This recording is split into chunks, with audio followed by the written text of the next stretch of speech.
어느 날 한 제자가 초조한 얼굴로 나를 찾아왔다.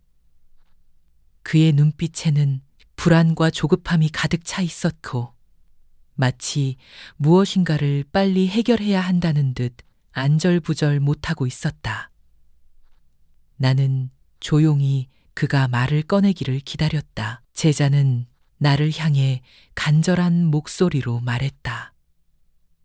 스승님, 저는 요즘 마음 공부를 하려 노력하고 있습니다. 하지만 마음을 다스리려 하면 할수록 더 산란해지고 조그만 방심에도 다시 흐트러집니다. 제 마음을 단단히 붙잡으려 애쓰는데도 왜 이렇게 흔들리기만 하는 걸까요? 나는 그의 간절한 눈빛을 바라보며 부드럽게 웃었다. 마음을 지나치게 급히 묶으려 하지 말거라. 급히 붙잡으려 하면 마음은 더 달아나기 마련이니라. 제자는 놀란 듯 물었다. 그럼 어떻게 해야 마음이 잔잔해지고 공부가 깊어질 수 있습니까? 나는 잠시 주변을 둘러보며 말했다. 강물이 흐를 때 손으로 붙잡으려 하면 물은 새어나가지만 손을 담그고 가만히 있으면 물결은 저절로 잠잠해지느니라.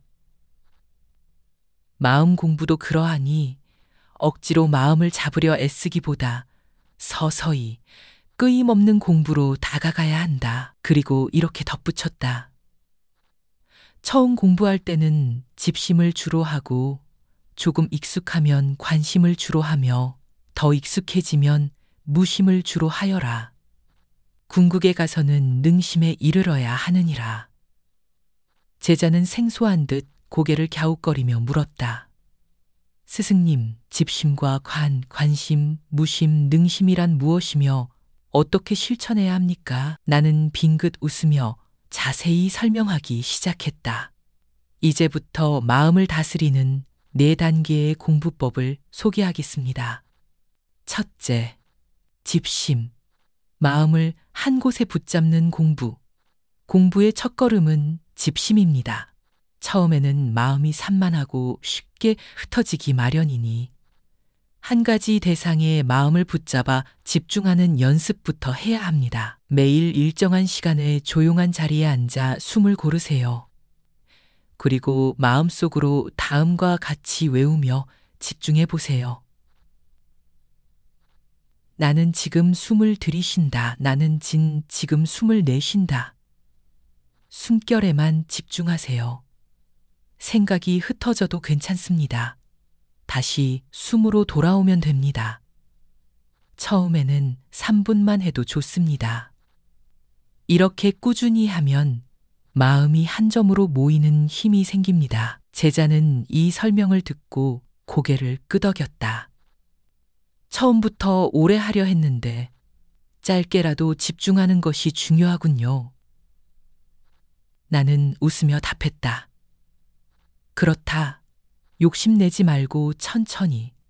그러나 꾸준히 하거라.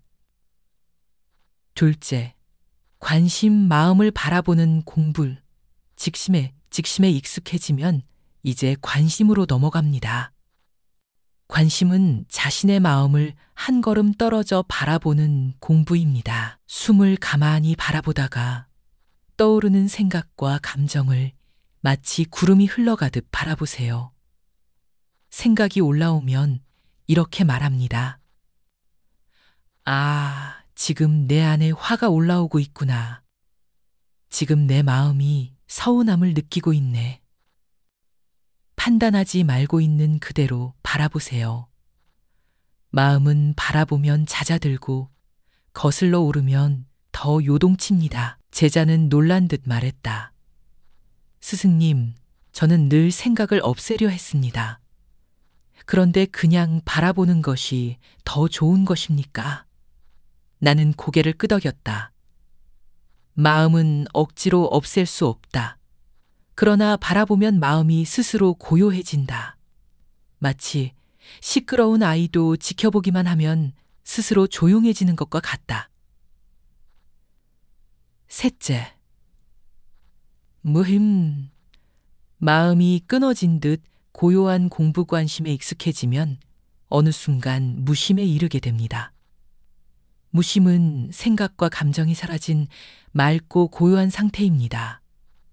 마치 잔잔한 호수처럼 그 어떤 바람에도 흔들리지 않게 됩니다. 매일 조용한 시간에 눈을 감고 숨소리마저 잊을 만큼 깊은 고요에 머물러 보세요.